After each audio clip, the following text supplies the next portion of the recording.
Hello, everyone.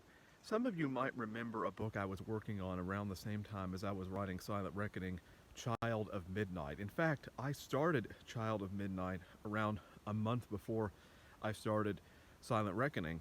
But the thing is that what happened was I was writing Child of Midnight by hand, but then my mother fixed up an old typewriter that had been sitting in my room collecting dust for a time, and since it was operational, I got curious and I decided to use it, and I came up with a story for Silent Reckoning.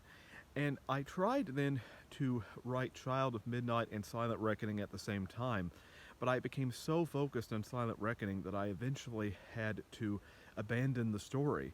And also because I became less interested in Child of Midnight, because Child of Midnight was about this this character, a female character who lives in this apartment, and her husband dies, and she ends up trying to seek new work. And long story short, she ends up being pursued by this satanic cult.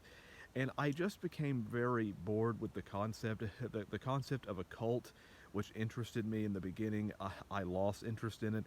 So eventually I abandoned the story, even though I probably wrote, I don't know because it was all written by hand. It had to have been 20,000 words or more, probably.